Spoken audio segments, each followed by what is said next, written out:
መኑ ይከስታ ለእብን እማፈ መቃብር። ድንጋዩን ማን ያነሳዋል? እስኪ በያላችሁበት ሆናችሁ እጃችሁን ከፍ አድርጉት። በስመ አብ ወወልድ ወመንፈስ ቅዱስ አሃዱ አምላክ አሜን። ክቡራን አይንተ እግዚአብሔር ካህናት፣ ሊቃውንተ ቤተ ክርስቲያን፣ መጋቤ ሐዲስ መምህር ብርሃነ ሕይወት የደብሩ ስብከተ ወንጌል ኃላፊ፣ በዝማሬ ያገለገላችሁን ዘማሪያን አባቶቻችን፣ እናቶቻችን፣ ወጣቶች እንዲሁም ሕፃናት ሁላችሁንም እላችኋለሁ በእግዚአብሔር ስም እንደምን ዋላችሁ? እንደምን አመሻችሁ? እግዚአብሔር ይመስገን ብለን ስሙን እንድንጠራ እንድናመሰግነው ርኩሰትና መጠላለፍ፣ መገዳደልና መተማማት፣ መገፋፋት ከበዛበት ዓለም ለይቶ በቅድስና አደባባዩ በአውደ ምሕረቱ የሰበሰበና አምላክ ክብርና ምስጋና ለስሙ ይሁን። ክርስቶስ ተንሥአ እሙታን አሰሮ ለሰይጣን ሰላም ኮነ። እንኳን አደረሳችሁ። እስኪ የደረሳችሁ አመስግኑት እግዚአብሔር። እንግዲህ ቤተ ክርስቲያናችን የቀመር፣ የአቡሻክር፣ የባሕረ ሐሳብ፣ የዜማ፣ የንባብ፣ የትርጓሜ ባለቤት ናት። የታሪክ ባለቤት ናት። ዛሬ እንደምናውቀው ግንቦት 6 ቀን ነው። በ6 ቤተ ክርስቲያናችን ለኛ የቅዱሳንን ገድላቸውንና ሕይወታቸውን አይተን እነሱን መሆን ባንችል በእነሱ እምነትና ቃል ኪዳን መዳን እንድንችል ገድላቸውን አንብበን ታምራቸውን ሰምተን ተጋድሏቸውን አድርቀን እምነታቸውንና ጽናታቸውን ተመልክተን በረከት እንድናገኝ ለኛ እንደገና ደግሞ እንዳይበሉ በቤታቸው ምግብ የሌላቸው፣ ወደ ሆቴል ገብተው እንዳይገዙ በቦርሳቸው ሳንቲም የሌላቸው፣ ወርሃዊ ደሞዝ የሌላቸው፣ የሚያከራዩት የሌላቸው፣ የሚመኩበት ይቅርና አለን የሚሉት ነገር የሌላቸው ብዙ የቅዱሳንን ስም ጠርተው የሚውሉ አባቶች፣ እናቶች፣ ወጣቶች፣ ሕፃናት አሉ። ለዚህም ጌታ ወለነዳያን ሰወትረ ትረክብዎሙ ብሏል። ነዳያን ድሃዎችን ሁልጊዜ በቤተ ክርስቲያን በር ታገኟቸዋላችሁ አለ። እስኪ እንደን ቃል ተናገሩት። ድሃዎችን በሉ ሁልጊዜ በቤተ ክርስቲያን ታገኟቸዋላችሁ። ይህን ያለው ጌታ ነው። አዎ ድሃዎችን ሁልጊዜ በቤተ ክርስቲያን ታገኟቸዋላችሁ። ዘማሪውን ያገኘነው በሊቀ መዘምራን ኪነ ጥበብ ዝማሬ ጸጋና ከዚያም ቀጥሎ በከበሮ ዝማሬ በአውደ ምሕረቱ ሲዘምር አገኘነው። ውጭ ላይ ደግሞ የኔ ቢጤዎችን ደግሞ በቅድስት አርሴማ ስም አግኝተናቸዋል። እየሰማችሁ ነው አይደል? ይሄን የፈለኩት አሁን። አዎ ስለዚህ ዛሬ 6 ነው። በቦርሳቸው ምንም የሌላቸው፣ በቤታቸው ምንም የሌላቸው፣ ወርሃዊ ደሞዝ የሌላቸው ሰዎች ይገርመኛል። እኔ ባንክ ቤት ብሩን ያጨናነቀው ባለጸጋ፣ የወር ደሞዙ በጣም ትልቅ የሆነ ባለጸጋ ጧት ከእንቅልፉ ሲነሳ በዓሉ ማን እንደሆነ አያውቅም በእርግጠኝነት። በር ላይ ያሉ የኔ ቢጤዎች ግን ዛሬ ማን ነው ብትሏቸው አርሴማ፣ ሰሎሜ፣ ማርያም መግደላዊት፣ ኢየሱስ፣ ቁስቋም ሲሉ ነው የምታገኟቸው። እየሰማችሁ ናቸው። ካላንደሮቻችን ናቸው። በነገራችን ላይ በቤተ ክርስቲያናችን እኮ እስካሁን ድረስ የማይጽፉ እናቶች አሉ የሉ? አሉ እኮ የማይጽፉ እናቶች። በማይጽፉ አባቶች አሉ። ምን ማለት ነው? ቀናትን የማያውቁ አንዳንዶቹ ባይጽፉም ከ1 እስከ 30 ያሉ ቅዱሳንን ያውቃሉ። አንዳንዶቹ ደግሞ የማያውቁ አሉ። ማን ነው እያሉ እየጠየቁ የሚሄዱ አሉ። በአጭሩ ግን ቤተ ክርስቲያን በር ያሉ የኔ ቢጤዎች ግን መምህራን ናቸው ማለት ነው። ስለዚህ ዛሬ ቅድስት አርሴማ ናት። ከዚያ ሲቀጥል ማርያም መግደላዊት ናት። እየሰማችሁ ነው አይደል?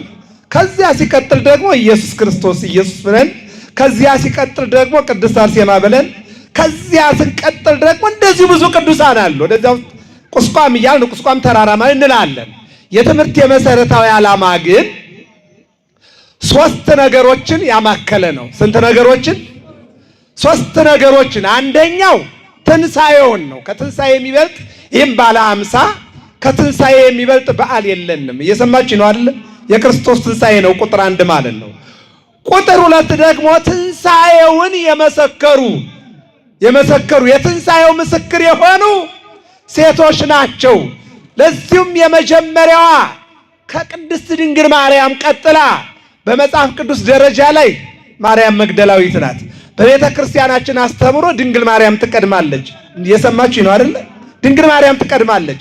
ለምሳሌ ታምረ ኢየሱስ ላይ፣ ለምሳሌ ግብረ ሕማማት ላይ እመቤታችን ቀድማ የልጇን ትንሣኤ እንዳየችው የቤተ ክርስቲያናችን አስተምሮ ይናገራል። ወንጌሉ ላይ ደግሞ ስንሄድ መጀመሪያ ላይ ቀድማ ያየችው የዮሐንስ ወንጌል ምዕራፍ 20 ቁጥር 16 ላይ ማርያም መግደላዊት ናት።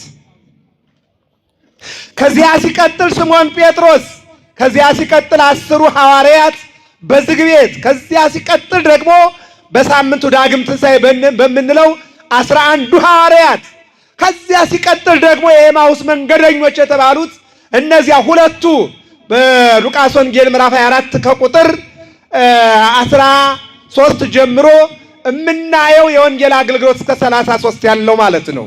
እየሰማችሁ ነው አይደል? ሁለቱ። ከዚያ ሲቀጥል ደግሞ ትናንት እሑድ ያየናቸው 11ዱ ሐዋርያት፣ ሁለቱ ሉቃስና ኒቆዲሞስ እንዲሁም አርድእት የሚባሉ አሉ። በአጠቃላይ 7 እስካሁን እስከመጣንባት ጊዜ 7 ጊዜ መድኃኔዓለም ለቅዱሳን ታይቷል። እስኪ አመስግኑት ይህንን አምላክ። 7 ጊዜ ታይቷል። 11 ጊዜ ነው ገና ይቀጥላል። አሁን ላይ የቆመው ግን ያለውበት ደረጃ ነው የመጣውበት 7 ጊዜ ነው ያለነው።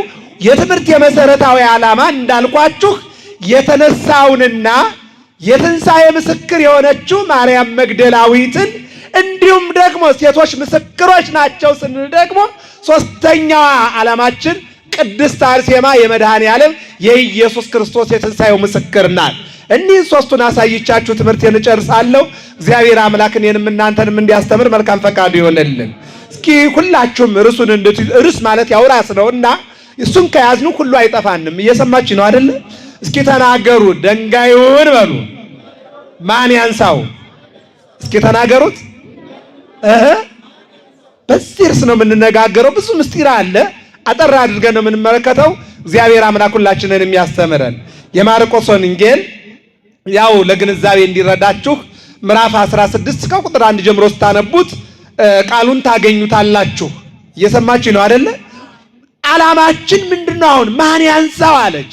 ድንጋዩን ማን ያንሳው? ይህ ጥያቄ ብሉይ ኪዳንም ነበረ። እየሰማችሁ ነው አይደለ? ኦሪት ዘፍጥረት ምዕራፍ 29 ላይ ራሔል የምትባል ወጣት ከእህቷ ጋራ በጎቿን ውሃ ልታጠጣ ወደ ምንጭ በሄደች ጊዜ ምንጯ በትልቅ ድንጋይ ተገጥማለች። እነዚህ ወጣቶች አደራቸውን መወጣት አለባቸው። ሴቶች ቢሆኑም የሴትነት ድርሻ ነው። እየሰማችሁ ነው አይደለ? ሴቶች ምናልባት እንደ አዲስ አበባ እንዳታዩት፣ ገጠር አካባቢ ብትሄዱ ሴቶቹ በጎችን ይጠብቃሉ፣ ፍየሎችን ይጠብቃሉ። እየሰማችሁ ነው አይደል? ይጠብቃሉ። አሁንማ ደግሞ ሀገርም ይጠብቃሉ። እየሰማችሁ ነው አይደል? ወታደር ናቸው። አሁንማ ትናንትና ላይ ግን በግ ይጠብቃሉ። በግ እና ወደ ምንጩ ሄዱ። የሚገርማችሁ ነገር ውሃው ላይ ሲደርሱ ምንጯ በድንጋይ ተገጥማለች። ያንን ድንጋይ በእነሱ አቅም የሚነሳ ጉዳይ አይደለም። የሚገርም ነገር ነው። እንደገና እናንሳው እንኳን ቢሉ ወንዶቹ አስቀድመው ከፍተው አጠጥተው ከጨረሱ በኋላ ነው እነሱ የሚያጠጡ እንጂ እነሱ ቀድመው ድንጋዩንም አይገለብጡም። ድንጋዩም ለማንሳትም አቅሙም የላቸውም። ድንጋዩን አይን አይን እያዩ ባለበት ሰዓት ላይ ያዕቆብ መጣ። ያዕቆብ መጣ። ዘሃሎ ይሰጎእም ሰብ ከሰተ ዋስተየ ይላል ያዕቆብ ዘክቡት። እነሱ ያላዩት፣ እነሱ ያላሰቡት፣ እነሱ ያልጠበቁት ያዕቆብ መጣ። አመጣጡ ሌላ ትርጉም ቢኖረው ወደ አጎቱ ወደ ላባ እናት አንተም ከምትሞት ወንድምህም ገሎ ከሚሰደድ ሁለታችሁንም በአንድ ቀን ከማጣ ለጊዜው አይኑ ላይ ክንዱ ላይ ህሊናው ላይ አይምሮው ላይ በሚያርፈው እልክና ኃይል ምክንያት ሌላ ውስጥ እንዳገቡ ሽሽና ወደ ወንድሜ ወደ አጎትህ ሂድና ለጊዜው ተቀመጥ። ንዴቱ ሲበርድለት አንድ ቀን ትመጣላለችና እናቱ እንዲሄድ ጋበዘችው። ሄደ። የእናቱን ፈቃድ ለመፈጸም ነው። መጀመሪያም ከወንድሙ ጋር የተጣላው ራሱ አስቦና ተነስቶ አይደለም። አባቱ ይስሐቅ ወይም አባታቸው ይስሐቅ ኤሳውን ጠራና እንዲህ አለው ይላል፣ ሸምግያለሁ፣ አርጅቻለሁ፣ ሳልሞት ነፍሴ እንድትባርክህ ሂድና ወደ ጫካ አደን አድነህ የሚበላ ጥሩ ነገር አምጣልኝ አለና አባት ለልጁ ነገረው። በዚህ ጊዜ ያዕቆብ አልሰማም፣ እናሰማች። ይሄ ጥያቄ የሚመጣው ወደ እናቶች ነው። እናቶቻችን ከልጆቻችሁ መካከል እንደ ሁለት ልጆች ቢኖሯችሁ ሁለቱንም አንድ አይነት መውደድ አላችሁ እንዴ? አለ የለም? አይኖርም፣ አይኖርም። አባት አንዱን ይወዳል፣ እናትም ደግሞ ሌላውን ትወዳለች። ያለበለዚያ ደግሞ እናት ተወደደም ተጠላም ሁለቱ አንድ አይነት አመለካከት አይኖራችሁ። ይሄ ሰዋዊ ነው፣ ስነ ተፈጥሯዊ ነው። ይሄን ቃየል ተናግሮታል። አባቴ ቢያደላ በኔ እግዚአብሔር ቢያደላ በኔ እናቴም ብታደላ በኔ ብሎ እናት አባት አሁንማ እንግዲህ 130 ሚሊዮን ይልቁንም ደግሞ 8 ቢሊዮን በላይ የዓለም ቁጥር በበዛበት ጊዜ አይደለም ገና ብቸኛ በሆኑ ሰዓት ማዳላት እንዳለ ማን ተናግሯል? ቃየል ተናግሯል ማለት ነው። ስለዚህ አሁን እናት ለያዕቆብ አደላችና ኤሳው አደን ሲሄድ ለያዕቆብ ምን አለችው? ልጄ አለችው። አቤት አባትህ እኮ ለወንድምህ አንድ ነገር ሲነግረው ሰማሁኝ። ላሳጥረው ላይ ታሪኩ እየሰማችሁ ነው አይደል? እናንተ አንብቡት። ምንድነው የሰማሽው አላት። 25 ላይ ኦሪት ዘፍጥረት ምዕራፍ 25 ስታነቡት ታገኙታላችሁ። ምንድነው ታሪካቸውን በሙሉ ከዚያ ጀምሮ ስታነቡት ታገኙታላችሁ። ምንድነው ሲላት አይ ሊባርከውና ሊሞት ነው አለችና ስትነግረው እና ምን ላድርግ አንተ ቀርመህ አቅርብለትና የሚበላ ይመርቅህ አለችው። በእናት ቋንቋ ለልጇ አስቀድማ ማድረግ የሚገባትን አድርጋ ያዕቆብ እንዲመረቅ አደረገችው። ባጭሩ የተጠቀሙት ጥቅም ምንድነው? ሰውየው አይኑ ተይዞ ነበረ። እየሰማችሁ ነው አይደል? የአይኑን አለማየት ተጠቅመው እናትና ልጅ ሰውየውን ሸውደው ትንሹ የታላቁን በረከት ወሰደ። አሁን ምን አለ? ሲመጣ መርቀይ ሲለው ቅድም መርቄ የለም ወይ ይላል። ቅድም መች ነበርኩ አሁን መምጣቴ አይደለም ወይ ሲል እንደሸወርከው ሲያውቅ ይገልሃል። መግደልም መሰደድ ነው፣ መሞትም መቀበር ነው። ሁለታችሁም በአንድ ቀን ማጣት የለብኝምና ሂድ ተሰደድ አለችው። በዚህን ጊዜ ነው እንግዲህ ሄደው ሲሄድ ማንን አገኘ? ቀድሞ አጎቱን አላገኘውም። ምንጭ ላይ ነው አቅጣጫ ወይም ደግሞ መንደር ለመጠየቅ ምንጭ ላይ ሲሄድ እነዚህ ሁለት ወጣቶች በጎችን ሊያጠጡ ቆመው እንዳሉ ሲመለከታቸው የማን ልጆች ናቸው አላቸው። የላባ ሲሉ የፈለገው ሰው ነው። እና መሆናችሁ ነው በጎቻችን ውሃ ልናጠጣ። ችግሩ ምንድን ነው? ደንጋዩ። ያን ደንጋይ ግልብጥ አደረገና በጎቻቸውን ውሃ ጠጥቶ ወደ ቤት ሄዶ አጎቱን አገኘ። እየሰማችሁ ነው አይደል? አሁን ምን ይላል መጽሐፍ? ያዕቆብ እስኪመጣ ድረስ ያ ደንጋይ ወይም ድንጋይ አልተገለበጠም ነበረ ይላል። ያዕቆብ የተባለ ኢየሱስ ክርስቶስ ነው። እየሰማችሁ ነው አይደል? ኢየሱስ ክርስቶስ እስከሚመጣ ድረስ ድንጋይ ማለት ኃጢአት ነው። ኃጢአት አልተገለበጠም። ድንጋይ ማለት ሞት ነው። ሞት አልተወገደም። ድንጋይ ማለት መለያየት ነው። መለያየት አልተወገደም። ድንጋይ ማለት ጥንተ አብሶ ነው። ያ እነሆ ከሐና ማህፀን የተገኘችው ቅድስት ድንግል ማርያም ከአዳም ጀምሮ ንጹሕ ዘር ሆና ኢየሱስ ክርስቶስን ወልዳ ለዓለም ሲል ተሰቅሎ ዓለሙን እስከሚያድን ድረስ ያ የአዳም በአዳም ምክንያት በሔዋን ምክንያት የመጣው መተላለፍና መከራ ያ ድንጋይ ሊገለበጥ አልቻለም። በምሳሌ ደረጃ ላይ ያዕቆብ ምንጭ ላይ ያለውን ድንጋይ ይገልብጠው እንጂ በቃየልና በአቤል በአዳምና በሔዋን የመጣውን ሞትና ውድቀትና ጨለማ ሊያነሳው አልቻለም። ኢየሱስ ክርስቶስ መጣና ግን በመቃብሩ ላይ ያ ድንጋይ ቁጭ አለ። እየሰማችሁ ነው አይደል? ይህ ነው የምናየው። አሁን ኢየሱስ ክርስቶስ ወደ ማኅፀነ ድንግል ማርያም በራሱ ፈቃድ በአባቱ ፈቃድ መጥቶ ተወልዶ እየተዘዋወረ አስተምሮ የቃሉ ትምህርት የእጁ ታምራት ዓለምን ቢገዛት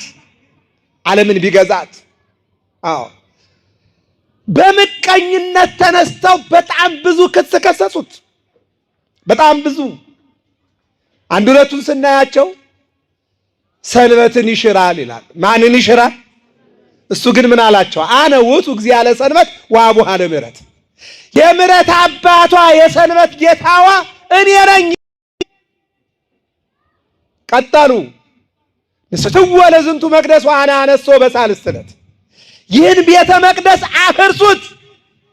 ዮሐንስ ወንጌል ምዕራፍ 2 በሦስት ቀን አነሳዋለሁ ብሎ ቤተ መቅደስ ብሎ የራሱን ሰውነት ትገሉኛላችሁ፣ እቀበራለሁ፣ በሦስተኛው ቀን እነሳለሁ ብሎ ቢናገር እነሱ በመውጣት በመግባት የራሳቸውን ሐሳብ ይዘው ገብተው በራሳቸው ሐሳብ እየወጡ እየተለያዩ እየተከፋፈሉ 46 ዓመት በቆየው ሕንፃ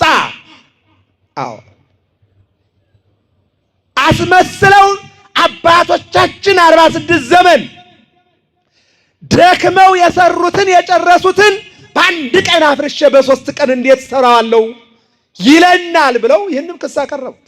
ብዙ ነው። እውነተኛ ክስ የተገኘችው ከብዙ ክስ አንዷ ናት።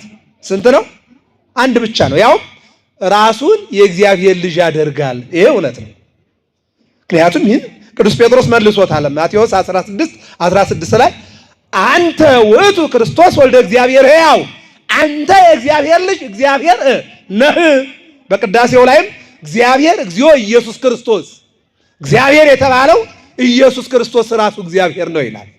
እሱም በዮሐንስ ወንጌል ምዕራፍ 14 ላይ እኔና አብ አንድ ነን ብሎ እግዚአብሔርነቱን ገልጧል። ስለዚህ በእነዚህ ምክንያት እንዲሰቀል ወስነው በቀራንዮ አደባባይ ገርፈው ምራቃቸውን ተፍተው አሰቃይተው መስቀል ላይ ሰቀሉት። በሁለት ዓሣ ቢመግባቸው በሁለት ወንበዴ መካከል ሰቅለው፣ በአምስት እንጀራ ቢያጠግባቸው በአምስት ምስማር ወግተው፣ አንድ ብቻውን አንዱ ስለ ብዙዎቹ ሞተ እንደተባለ ለብዙ ዓለም እሱ ብቻውን ሊሞት ቢመጣ በአንድ ጦር ወግተው፣ ምራቁን ወበምራቁ አሄወ እውረ፣ በምራቁ አይነ ስውሩን ቢያበራ እነሱ ግን ቆሻሻ ምራቃቸውን በሱ ላይ ይጣሉበት። እሱ ልዩ የሆነ ውሃ ዓለም እንዲጠጣ ለዓለም በዝናብ እያበቀለ በፀሐይ እያበሰለ ምንጭ እያለ ወንዝ እያለ ውሃ ቢሰጣቸው እነሱ ግን ሆምጣጤ ሆድን በጣጥሶ የሚጥል አቀረቡለት። ስጋው አልቆ አጥንቱ እስከሚቆጠር ድረስ ገረፉት። ለሃ ማርያም የተባለ ቅዱስ መጽሐፍና ታምረ ኢየሱስ እንዲሁም ደግሞ መዝሙር 44 ቁጥር 2 ትርጓሜ ላይ ስትመለከቱት ይሴኒ ለሐዩ ሙሉ ደጓለመያው ውበቱ ደም ግባቱ ከሰው ልጆች ይበልጣል ይልና ኢሳይያስ ደግሞ ይህ ደም ግባት እኮ ውበት እኮ ቀራንዮ ላይ ከንቱ ሆነ ይላል። ለኔና ለእናንተ ሲል ምን ሆነ? 6666 ግርፋት ተገረፈ። ስጋው አለቀ፣ አጥንቱ ተቆጠረ፣ ደሙ ፈሰሰ። የጸሎተ ሐሙስ የምትበሉትን ንፍሮ ታውቁታላችሁ? ምን ይባላል? አይሰማኝም። ስንዴው ምን ያለ ነው? አይሰማኝም። የተፈተገ ነው አይደል? ግን እንዴ የተፈተገ ሌላ ጊዜ የለም። የዚያን ጊዜ የተፈተገ ጉልባን የሚበላው ለምንድን ነው? የክርስቶስ ግርፋት ነው። እየሰማችሁ ነው አይደል? የተፈተገ ስንዴ ያን ንፍሮ የምንበላው አሁን ንፍሮ እንበላዋለን፣ ችግር የለውም። እየሰማችሁ ነው አይደል? የሚያመለክተው ግን በዚያ ሁሉ ጅራፍ ሰውነቱ ያስጋው መንጠልጠሉ ነው የተፈተገ ስንዴ ማለት ነው። እሺ ቀጥሎ ያለው ከስንዴው ቀጥሎ ያለው ምንድነው? ባቄላው ምን ያለ ነው? የተከካው ባቄላ ደግሞ የተሰነጣጠቀውን አካሉን ነው የሚያስተምረው። ግን ዝም ብለን ነው የምንበላው እኮ አይደል? ዝም ብለን እንደው በቃ ጉልባን እንላለን። ዝም ብሎ ጉልባን እኮ አይደለም። ዝም ብሎ ጉልባን አይደለም።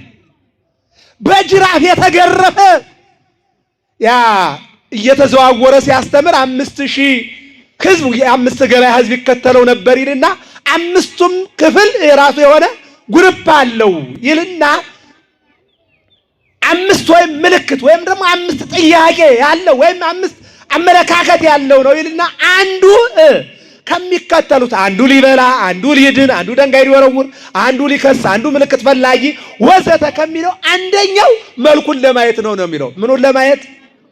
መልኩ ቆንጆ ስለሆነ ለማየት ነው። መልኩን ለማየት ያ መልክ ነው። አሁን ይህንን ንፍሮውን ስትበሉ መልኩት ይዘበላችሁ።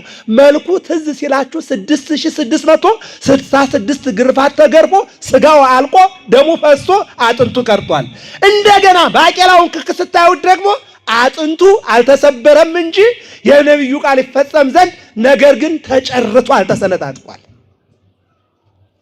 ያንን የምናስብበት ነው ጉልባን። እየሰማችሁ ነው አይደል? አዎ እንዲህ አድርገው ገረፉት። ዓላማቸው ተሳካ። ሆምጣጤ ያጠጡት፣ ነፍሱን ከስጋው ለየ።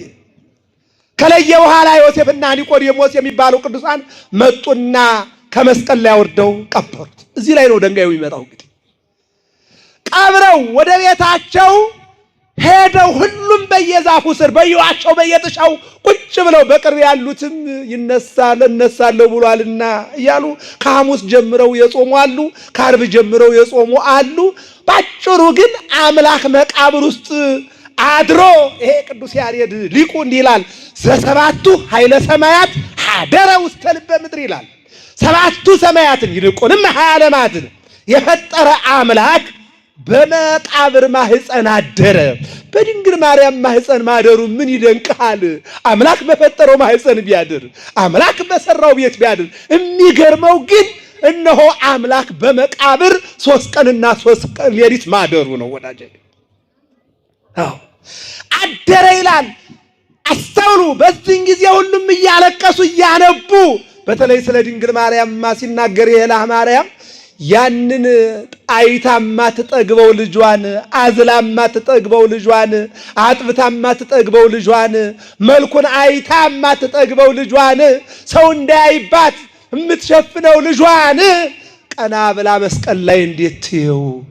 ስጋው አልቋል፣ አጥንቱ ተቆጥሯል፣ ደሙ ፈሷል። እነሆ ፊቷ ያ መልክ ጠቁሮ እንባ ወደ ደም ተቀይሮ ቀና ብላ ልጇን ማየት አልቻለችም። አዎ ድንግል አልቻለችም እንባዋን ልትገታ እያለ ዘማሪው የሚዘምረው ዝም ላይ አይደለም። አዎ እያየሽ በመስቀል ልጇ ሲንገላታ አለ ዘማሪው። እየሰማችሁ ነው አይደል? ሲንገላታ አዎ በፈጠረው ፍጥረት ባበላው ባጠጣው በሚያኖረው ፍጥረት በጨካኝ ጉልበተኛና ኃይለኛ ያን ያክል ሲሆን እንዴት ትየው። ከዚህ በኋላ ነው እንግዲህ የአይሁድ ዓላማ የሊቃነ ካህናቱ የመኳንንቱ የሹማምንቱ ዓላማ ተሳክቶ ነፍሱና ስጋው ተለይተው ዮሴፍና ኒቆዲሞስ በመቃብር ቀብረውት ሲመለሱ እንደገና አይሁድ አልበቃቸው ብሎ ምን አደረጉ መሰላችሁ? እየሰማችሁ ነው አይደል? ይህ ሰውዬ እኮ በሶስተኛው ቀን እነሳለሁ ብሏልና እንዳይነሳ ድንጋይ በመቃብሩ ላይ ይደረግልን። ምን ይደረግልን? ምን ይደረግልን? ድንጋይ በመቃብሩ ላይ ይደረግልን አሉ። ምን እንዳይል ነው? እንዳይነሳ። የክርስቶስን ትንሣኤ አይደለም ድንጋይ ሰይጣን እንኳን ማስቀረት አይችልም። አይደለም ሰይጣን ቅዱስ ገብርኤልም አብሳሪና የትንሣኤው ምስክር የመሆን እንጂ የማስቀረት አቅምም ኃይልም የለውም። እየሰማችሁ ነው አይደል? ቅዱሳን ብርሃናውያን መላእክት መስራት የሚችሉት ማን የፈቀደላቸውን ነው? እግዚአብሔር የፈቀደውን ብቻ ነው። የክርስቶስ ትንሣኤ አስቀድሞ የተወሰነና በፈቃድ ውስጥ ያለ ነው። እነሱ ግን አሁን ባልኳችሁ መሰረት እነሆ እንዳይነሳ ድንጋይ በመቃብሩ ላይ ያደረው። ይህ አልበቃቸዋል። እንደገና ምን እንዳደረጉ ታውቃላችሁ?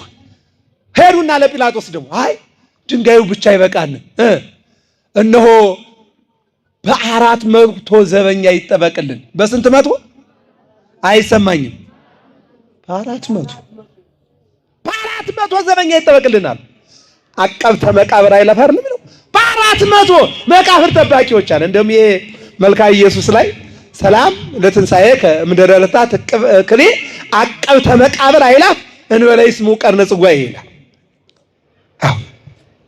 እነዚያ መቃብር ጠባቂዎቹ 400 በአራት ማዕዘን 100 ሆነው ቆመው እንዳይነሳ እንዲጠብቁ ተደረገ።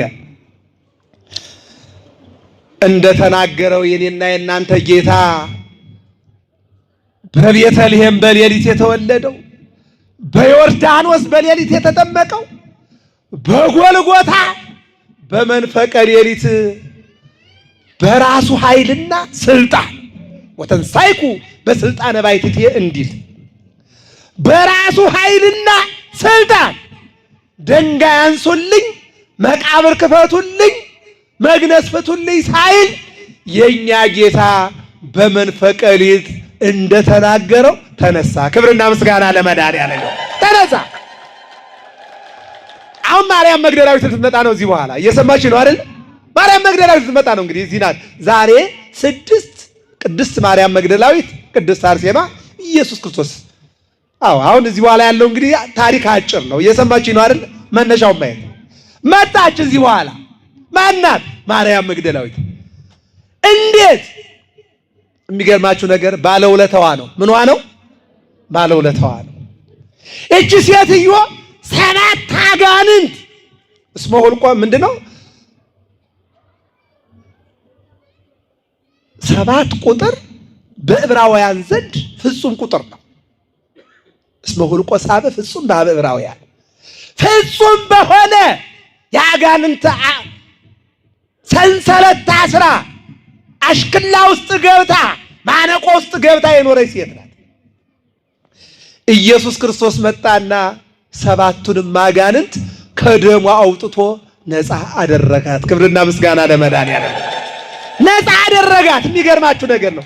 ይቺ ሴት በ7 አጋንንት ይገርማችኋል። እንኳን 7 አንድ ጋኔን እኮ ከባድ ነው። እየሰማችሁ ነው አይደል? አንዱ ጋኔን ከባድ ነው። እንኳን 7ቱ በ7 ሃይላይቱን ነው የምነግራቸው። አንደኛው ትዕቢት፣ መንፈሰ ትዕቢት፣ ከኔ በላይ መልከኛ፣ ከኔ በላይ ጋጋሪ፣ ከኔ በላይ ደግሞ ልብስ ለባሽ፣ ከኔ በላይ ሴት ማን አለ የሚል። ዛሬም በዘመናችን እንዲህ አይነት አለ። ከኔ በላይ ባለ ሀብት፣ ከኔ በላይ ባለስልጣን፣ ከኔ በላይ ዘማሪ፣ ከኔ በላይ አገልጋይ፣ ከቤተ ክርስቲያን እየወጡ የሄዱ ሰዎች አይታችኋል አይደል? ከኛ በላይ እኮ አገልጋይ የለምና ቤተ ክርስቲያን ትዘጋለች ብለው ሲሄዱ ከነሱ በላይ 10 እጥፍ አገልጋይ አለ። እግዚአብሔር እየሰማችሁ ነው አይደል? አዎ ከኔ በላይ አንደኛው ነው። ትዕቢትሰ ጸሩ ለክርስቶስ ተብሏል።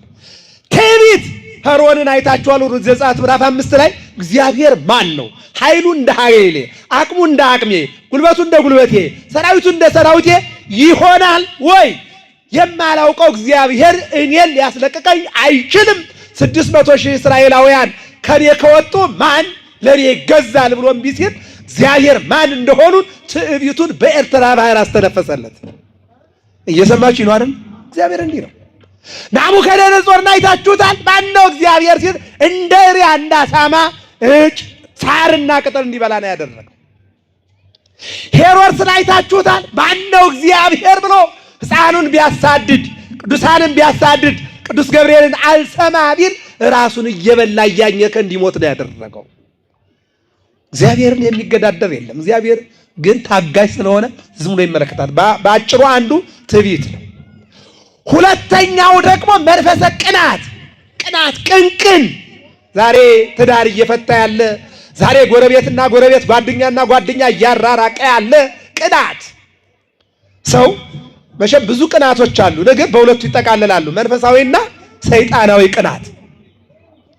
መንፈሳዊ ቅናት አሁን እናንተ መጣችሁ ሞልታችሁ እየተማራችሁ ነው። ይሄ ነው እንማር ቅድስት አርሴማ ናት ጉባኤ አለ ብሎ መምጣት መንፈሳዊ ቅናት ነው።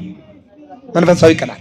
ነገር ግን እከሌ ይሰርቃል፣ እከሌ ሙስና ይበላል፣ እከሌ ሰው ይሸጣል፣ እከሌ ሰው ይገላል ብሎ ወደዚህ መስመር መግባት ግን ሰይጣናዊ ቅናት ነው። ከእንደዚህ አይነቱ መንፈስ እግዚአብሔር አምላክ ሁላችሁንም ይሰውራችሁ። ሶስተኛው እነሆ መንፈሰ ትውዝብት ይባላል። ይሄ ትውልዱን እየበከለው ያለ ትውልዱን አለባበስ። አዎ ዛሬ ልጆቻችሁ እናቶቻችሁ ምናልባት እዚያ ውስጥ እግዚአብሔር አሳልፏችኋል። ነገር ግን ትውልዱ ስታዩት ብዙ አልሄድበትም። ያው የሀገሯ ችግር የዓለም ችግር ስለሆነ ይሄ ምዕራባውያን ሀገሮች ያመጡብን ጣጣ እየሰማችሁ ነው አይደለ? አዎ ራቁትነት ከሌለ ደም ግባት እንደሌለ አድርገው እኔ ደግሞ አንዳንዶች ይገርሙኛል። ከዚህ ከጣታቸው በላይ ይህን ያክል ጣት ቀጥለው የሚጓዙ ይገርመኛል። ግን እንደው ባለትዳሮቹ በምን ሰርታችሁ ልታበሉት ነው ባላችሁ? እግዚአብሔር ይህን የሚያክል ጥፍር እንደገና ቀጥለው የሚጓዙ እግር ላይ የሚዩት እጅ ላይ የሚዩት መድኃኒዓለም እኔ ይገርመኛል። አንዳንድ ጊዜ ታክሲ ውስጥ ሳይው ይሄን ያክል ተቀጥሎ እኮ ነው። ምንድነው ስል የተቀጠለ ነው አሉ። እኔ አንድ ጊዜ አንድ አባት የተናገሩት ነገር በህይወት ያረሰው መርካቶ ሄዱና ልብስ ሊገዙ ሲሉ አንድ ወጣት ሱሪ ሲገዛ ያዩታልና ይህን ሱሪ ቃሪያ አድርገህ ስፋልኝ ይላሉ። እየሰማችሁ ነው አይደል? ቃሪያ አድርግና ስፋልኝ ይላል። ወጣት እኮ ነው እኮ እና ሽማግሌው መምህር ናቸው። የኢትዮጵያ ኦርቶዶክስ ተዋሕዶ ቤተክርስቲያን አስተማሪ ናቸው። ትልቅ አባት ናቸው። ስማቸው መጥራት ስለማልፈልግ ነው። እየሰማችሁ ነው አይደል? ይሄንን ሱሪ ምን አድርገህ ስፋልኝ? ቃሪያ አድርገህ ስፋልኝ። ምንድነው ቃሪያ? የምቆረጠም ነው የማውቀው እኔ። ምንድነው ቃሪያ ይላሉ። ጠጋሉና ልጄ ቃሪያ ማለት ምንድነው ሲሉት፣ አይ ጥብብ አድርገህ እንደው ክንችር አድርገህ ስፋው ማለት ነው።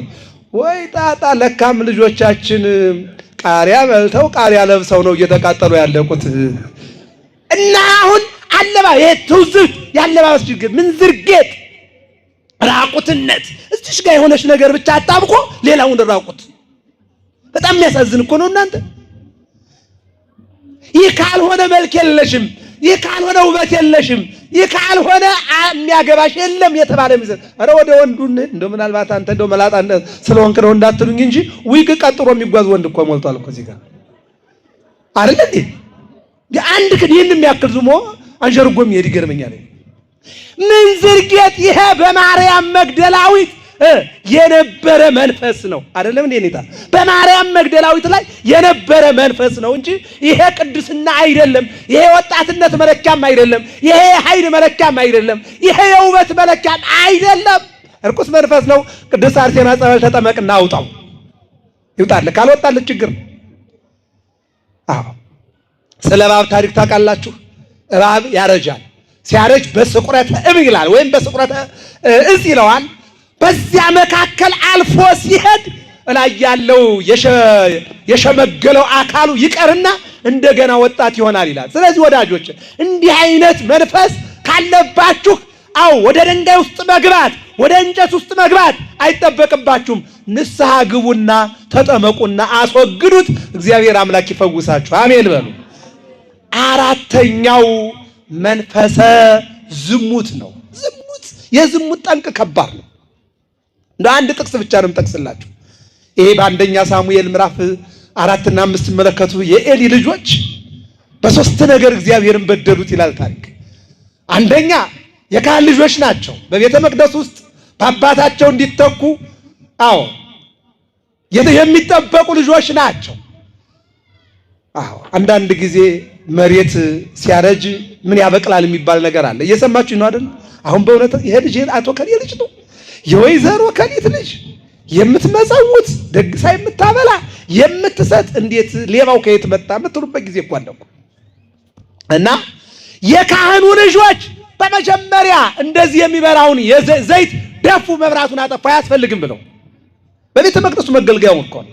ሁለተኛ የሚሰዋውን መስዋዕት ስጋውን በሜንጦ እየነጠቁ በሉ ለራሳቸው። ሶስተኛው ደረጃ ነው አሁን እዚህ ጋር የሚመጣው። ሶስተኛው ደረጃ ከደናግለ እስራኤል ጋር በቤተ መቅደሱ ዙሪያ ከቆነጃጅቶቹ ጋር ዝሙት ፈጸሙበት። በዚህ ማን ተቀየመ? እግዚአብሔር ተቀየመ፣ አዘነ። ስላዘነ 34,000 እስራኤል ወታደር ተደርጎ በማይታወቅ መልኩ በፍልስጤማውያን ተወገደ፣ በኢሎፍላውያን ተወገደ። ይህ ብቻ አይደለም፣ ኤሊ ተሰብሮ ሞተ። ይህ ብቻ አይደለም፣ እርጉዟ የመውለድ ጸጋ እንኳን ሳታገኝ ሞተች። ክብር ከእስራኤል ለቀቀ ብላ። ይህ ብቻ አይደለም፣ ታቦተ ጽዮን ለምርኮ አደረገ። ዝሙት ወዳጆች ትዳር ይፈታል። ልጆች በእናት አባት እንዳያድጉ ያደርጋል። እነሆ ሀብትን ይበትናል። እየሰማችሁ ነው አይደል? አይበትንም እንዴ? ይበትናል። ስለዚህ ከዝሙት ጠንቁላችሁን እግዚአብሔር ይሰውራችሁ። አሜን በሉ። እግዚአብሔር ይሰውራችሁ። ሌላኛው መንፈስ ሐሰት ነው። እንዴ እንኳን ብዙ ትርጉም አያስፈልገውም። እንደው የማይዋሽ ዛሬ ማን አለ? የመከረኛ ሞባይል እያለ እየሰማችሁ ነው አይደል? ስታዲየም ቁጭ ብሎ መገናኛ ነኝ ይላል። ይሄን መተርጎም ያስፈልጋል? አያስፈልግም። ሐሰት፣ ውሸት። ይሄን እንግዲህ ስታወሩ እንግዲህ ሞባይላችሁ ላይ ምን እንዳለ መናገር ነው አይደል? አለቀ። ሌላኛው ደግሞ ሐሜት ነው፣ ማማት። እንደው መቼም ሰው ሊያማ ይችላል። ሰው ግን እግዚአብሔርን ያማር ይገርመኛል። ምን እግዚአብሔር እኮ አይሰማም ይላል ሲፈልግ። እግዚአብሔር እኮ ያዳላል ይላል መጽሐፍ ቅዱስ። ግን እያለው ሞተ ክርስቶስ ለሥጋ አባሉ ነው የሚለው። አላዳላም። ለሁሉም ነው የሞተው ነው የሚለው። ለሁሉም ነው የሞተው ለዓለም። እግዚአብሔር የሞተው ነው። ስለዚህ ይህንን ባጭሩ ይህንን መንፈስ በላዋ ላይ ሆኖ ሲያስጨፍራት የነበረውን አንድ ጊዜ ቁማ፣ አንድ ጊዜ ተንበርክካ፣ አንድ ጊዜ ተኝታ ሲያስጨፍራት የነበረውን 7 መንፈስ መድኃኔዓለም በአንድ ቃል ብቻ ከሕይወቱ አወጣላት። ክብርና ምስጋና ለመድኃኔዓለም ይሁን። አሁን እቺ ሴትዮ መድኃኔዓለም ይህን ስላደረገላት እሱ መቃብር ተኝቶ እሷ እንዴት ቤቷ ታድራለች? ባለውለታዋ አፈር ውስጥ ሆኖ እሷ እንዴት ሌሊቱ ይነጋላታል? ከአጋንንት ያላቀቃት የለያት መድኃኔዓለም መቃብር ውስጥ ሆኖ እሷ እንዴት እረፍት ታገኛለች? ባጭሩ በሌሊት ከጓደኞቿ ጋር ተነሳችና ተነስቶም ከሆነ ትንሣኤውን እንናገራለን፣ መቃብር ውስጥም ካለ ከመቃብሩ ልናያለን፣ እንሂድ አሉና ተነሱ ይላል። ደርሰዋል ቢሉ ይላል ተርጓሚ ወንጌል፣ ማን ያንሳልን? አልደረሱም ገና እየተነሱ ነው ቢል ማን ያነሳልናል ድንጋዩን ወይም ድንጋዩን እያሉ ተጓዙ ይላል። ማን ያንሳልን ድንጋዩን እያሉ ተጓዙ። ማቴዎስ ወንጌል ምዕራፍ 28 ቁጥር 4 ላይ ጨለማውን አልፈሩትም፣ ይልቁንም ደግሞ የጨለማውን አበጋዝ አልፈሩም፣ ይልቁንም ደግሞ የአይሁድ ጭፍራንም አልፈሩም፣ አውሬም አልፈሩም። ነገር ግን የሚነጋገሩት ስለ አንድ ድንጋይ ነው። ያን ድንጋይ ከኛ አቅም በላይ ነው። እነሆ ብዙ 400 ወታደሮች አመጣው ያስቀመጡት ትልቅ ድንጋይ ነው። ይህን ድንጋይ ማን ያነሳልናል እያሉ ወደ መቃብሩ ሲሄዱ እነሱ የጠበቁት መቃብሩን ለማየት ነው። እነሱ የጠበቁት ድንጋዩን ምን እናድርገው ነው። ነገር ግን እነሱ ያልጠበቁት ቅዱስ ገብርኤልና ቅዱስ ሚካኤልን አሐደት ራሰ ወአሐደት ርጋጸ ሁለቱም መላእክት ቆመው አገኟቸው። ክብርና ምስጋና ለታላቁ መልአክ ነው። ቆመው አገኟቸው። ሴቶች ድንጉፃን ናቸው ነበሩ እንበለው ፓስቴንስ እናድርገው አይደል? የትናንት ሴቶች ድንጉፃን ነበሩ። ያሁኖች እንኳን ያስደነግጣሉ። እውነት ነው አይደል? እውነቴን ነው እንዴ። ማታ ማታ እስኪ እንደው እኛ አገልጋዮች ስለሆነ ይገርማችኋል። እኔ ሌሊት በዚህ አልፈን ስነዳ አንዳንድ ጊዜ በእግራችን ምን ወክስ እናደርግ ወደ አገልግሎት 11 ሰዓት በጣም ደረታቸውን ገልብጠው እኮ እንዲህ እያደረጉ የሚሄዱ ሴቶች አሉ እኮ። ትናንት ወንዶች ብቻ ነበሩ አይደል? አዎ። እና የትናንት ሴቶች ድንጉጾች ነበሩ። ምክንያቱም ድንግል ማርያምን ምን ይላታል? ደንገጸትም ቃሉ ወሲነት ተናግሮ ይላል ቅዱስ ገብርኤል ሲያናግራት ድንግል ማርያም ደነገጠች ይላል። እንደገና ደግሞ በኦሪት ዘፍጥረት ምዕራፍ 18 ላይ አመ ከመ ዮም እገብሃ ቤከ የዛሬ ዓመት እንደ ዛሬው እመጣለሁኝ ባለቤት ሳራ ወንድ ልጅ ትወልዳለች ስትባል ድንግጥ አለች። ደስታ አንዳንድ ያስደነግጣል አይደል? እንደው አንድ እስቲ እቁብ ወጣላችሁ ስትባሉ እንኳን አደነግጡም እንዴ? እንኳን ይህን ያክል ደስታ ይቅርና እና ደነገጡና ማርያም መግደላዊት መላእክትን አይተው የሚገርመው ነገር ይመላክ እስኪ ሁላችሁም ተናገሩ። እናንተስ በሉ አትፍሩ፣ የተነሳውን ኢየሱስ ክርስቶስን እንደምትፈልጉ እናውቃለን። ነገር ግን እንደተናገረ ተነስቷል። በዚህ የለም አመስግኑት መድኃኒዓለም በዚህ የለም አላቸው። በቃ መልአኩ ቅዱስ ገብርኤል አዎ ተንሳ በከመ ይቤ ሀሎ ዘየ አስቀድሞ እንደተናገረ ተነስቷል። በዚህ የለም በየት የለም? በዚህ በመቃብር ውስጥ የለም። አመስግኑት መድኃኒዓለም በዚህ በመቃብር ውስጥ የለም። አዎ በዚህ የለም። አሁን እንግዲህ ማርያም መግደላዊት ድዋት ሌሎቹም የቀለዮጳም ሌሎቹም ማርያም አሉ። የለም ተነስቷል ሲባሉ ወደ ኋላ መለስ አሉና አራቅ ብለው ቆሙ። ማርያም መግደላዊት ግን እንዲህ አለችና ቆም አለች። አላመነ። ይሄ በትዳር ውስጥ እየሰማች ነው አይደል? ቶሎ ብሎ ለትዳር ከወንድና ከሴት የሚያምን ማን ነው? መጽሐፍ አላነበባችሁም ማለት ነው። ቶሎ ብሎ ትዳር የሚጠይቅ ወንድ ነው። የሚያምንስ ሴትማ አታምንም። ማምላክ ነው የምላችሁ። ተጣራ እውነቱን ነው ውሸቱን ነው መደበሪያ ሊያረገኝ ነው እንዲህ ነው የምትለው እየሰማችሁ ነው አይደል? ቶሎ አታምንም። አዎ ቶሎ አታምንም። በኋላ መጨረሻ አይታ ይሄ ዝም ብሎ አርቲፊሻሉን አይደለም የምላችሁ እውነተኛውን ጋብቻ ነው። እየሰማችሁ ነው አይደል? መለየት ያስፈልጋል። ይሄ ዝም ብሎ አይደለም እውነተኛ ጋብቻ ላይ ነው የምነግራችሁ። እኔ መጽሐፍ ቅዱሳዊ ነው የምነግራችሁ። እና ቶሎ አያምኑም። ለምን? እውነቱን ነው ወይ የእናት አባት ፈቃድ ወዘተ በቃ ከወንጌሉ ጋር ስትመለከቱ እንደዛ ነው። ይህን ታሪክ ለማግኘት የይስሐቅን ሚስት ሂዶ ሲጠይቃት ቀጥታ ወደ እናት አባቷ ይዟት ሄደ። እናት አባቷ ናቸው። እየሰማችሁ ነው አይደል? እናት አባቷን ሲጠይቅ እሷ ደግሞ እናት አባቷን ስትጋብዝና ለእናት አባቷ ክብር ስትሰጥ እናት አባት ደግሞ ምን አሉ? እሷ ትጠየቅ። እየሰማችሁ ነው አይደል? እንዲህ ነው ታሪኩ። እሷ ትጠየቅ። መጀመሪያ ግን የተጠየቀ ማን ነው? እናት አባት ናቸው። እናት አባት። ከዚያ ደግሞ እነሱ ምን አሉ? እሷ ደግሞ ትጠየቃሉ። እሷ ደግሞ ፈቃዷን ገለጸች። እየሰማችሁ ነው አይደል? እግዚአብሔር ሁላችሁን ይስማችሁ።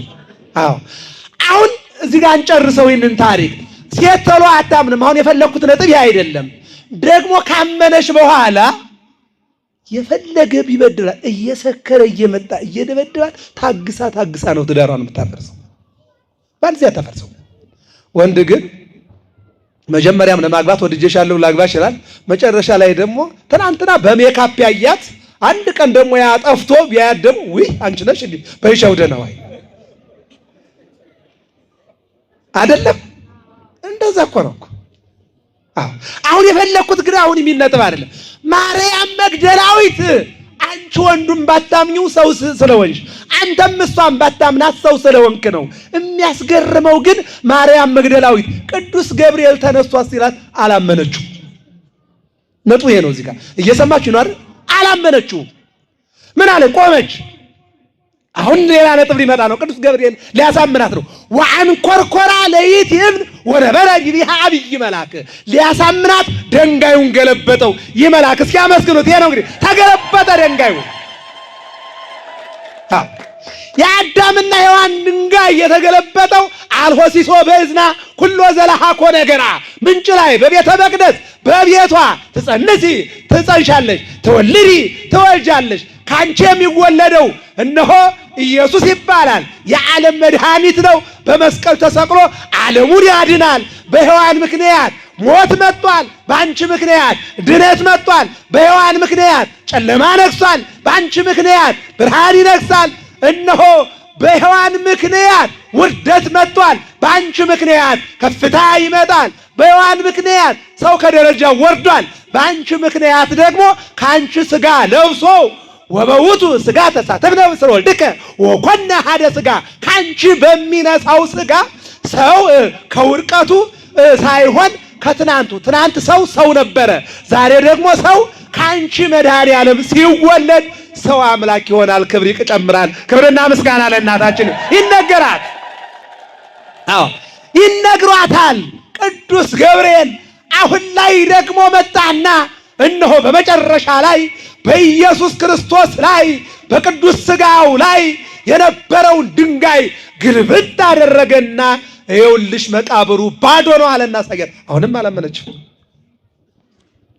እየሰማችሁ ነው? አሁንም አላመነችው። ቅድም ከመቃብሩ ራቅ ብላ ነበር የቆመችው። አሁን ደግሞ ዮሐንስ ወንጌል ምዕራፍ 20 ቁጥር 16 ላይ ተመልከቷት። በአትክልቱ ሆና መቃብሩን አሻግራ ትመለከት ነበር ይላል። እቺ ሴት አሻግራ ትመለከት ነበረ። በእውነት ተነስቶ ነው ወይስ አውጥተው ወስደውት ነው? አው እንዴት ሆኖ ነው? መልአኩ ተነስቷል አለኝ። ድንጋዩንም ገለበጠልኝ አሳየኝ። ግን ጌታዬን ካላየሁት ወደ ቤት ያልመለስም። አያችሁ ማለት ያደርግላችሁ መድኃኒዓለም። አልመለስም አለች። በዚህን ጊዜ ነው ማርያም አላት መድኃኒዓለም። አመስግኑት ይህንን አምላክ ጠራት። ልንገራችሁና ይብቃኝ። ልበ አምላክ ዳዊት ጸኒሃ ጸናህክዎ ለእግዚአብሔር አለ። ቆይቼ እግዚአብሔርን ደጅ ጸናሁት አለ። ሰማኒ ወተመይጠኒ አምላኬም እነሆ ጽናቴን ተመልክቶ እንደ ጽናቴን አይቶ ልመናዬን አይቶ መታገሴን አይቶ ፍላጎ እነሆ አንገቱን ፈቀደልኝ። ሐናም ሳሙኤል እነሆ ጸሎቴን ልመናዬን እንባዬን ስለቴን ሰማይ ስትል ልጇን ሳሙኤል አለችው። ሰማይ ስትል ሳሙኤል አለችው። ማርያም መግደላዊት በአትክልት ቦታ ሆና መቃብሩን አሻግራ እንዲህ እያየች ትናንትናም መስቀል ላይ ያለውን ቅዱስ ሥጋ ነበር ስታየ ነበረ። ትናንትና እነሆ ጅራፉን ዱላውን ምራቁን ነበር ስታየ ነበረ በሱ ላይ የሚያርፈውን። ትናንትና ጎልጎታ ላይ ተቀበረ። ያንን የትንሣኤውን ተስፋ ነበር ስታየ ነበረ። አሁን ላይ ተነስቷል ተባለች። አድራሻ ግን የላትም። መነሳቱ ብቻ ነው የተነገራት። በዚህን ጊዜ ከ3 ጊዜ በኋላ ከስንት ጊዜ? መጀመሪያ ተነስቷል አላት አይደለ? ቀጠለና ድንጋዩን ገለበጠላት አይደለ? በሶስተኛ ደረጃ ላይ በአትክልት ቦታ ቆማ ሳለ እኔና እናንተ ጌታ መጣና ማርያም አላት። በፍቅር ይጥራል ሁላችንን መድኃኒዓለም። አዎ መምህር ረቡን ያለች መምህር አለች። እሱ መሆኑን አላወቀችም። ጌታዬን ወስደውታል አለች። ምንን ወስደውታል? አይተህ ከሆነ እባክህ አመልክተኝ። በመቃብሩ የለም። አዎ ሰመኑን እኔም እናቱ ድንግል ማርያምም እኔም አይተናል።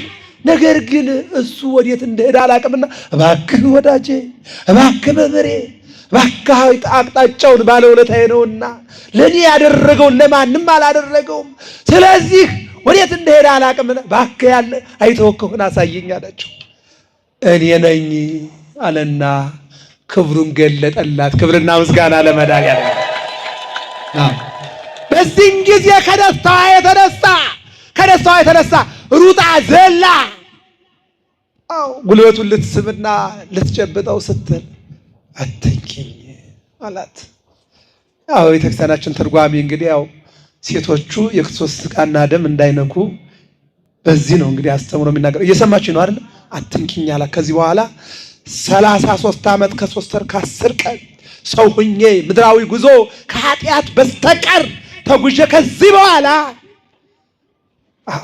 የለም ማለት ይልቁንም ሁራ ደግራ አርዳዬ ከመተንሣእኩ እሙታን ከሙታን ተለይቼ እንደተነሳሁ ሂጂና ተናገሪ አላት።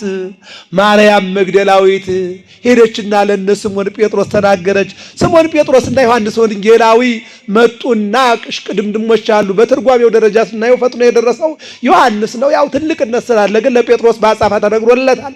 ባጭሩ ግን ከዚያ ቀጠለና ማታ 12 ሰዓት ላይ በ10 ነው ሳሉ ከዚያ ቀጠለና በሳምንቱ ለ11 ከዚያ ቀጠለና ለ2 ከዚያ ቀጠለና ለ11 ቅድም እንደነገርኳችሁ 7 ጊዜ እስከ ዛሬው ድረስ ለቅዱሳን ትንሣኤውን አሳያቸው። ከዚህ መካከል የትንሣኤው ምስክሮች ከሆኑት መካከል እነሆ ማርያም መግደላዊት ናት።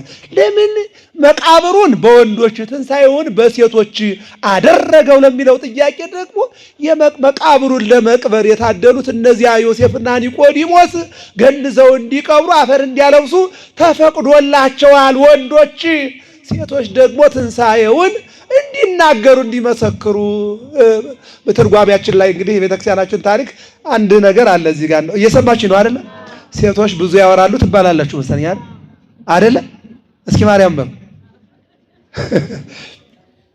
የሚገርም ነገር ነው።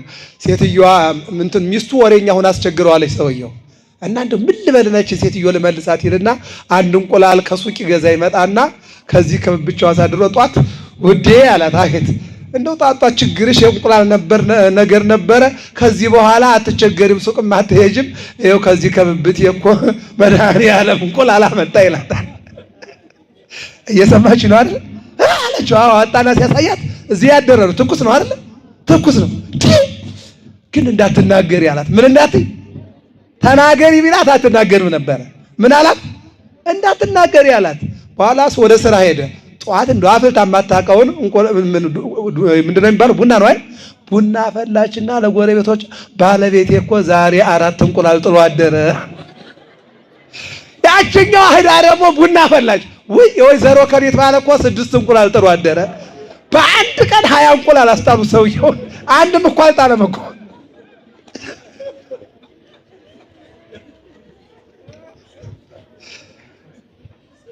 እየሰማች ነው አይደል?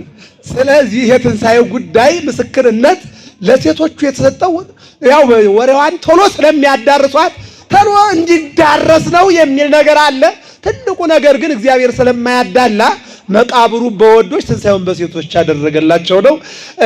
ድንጋዩን እስኪ ተናገሩ። ድንጋዩን ማን ያንሳው? ድንጋዩን ማን ያንሳው? ቅዱስ ገብርኤል አነሳው። ክብርና ምስጋና ለመድኃኒዓለም።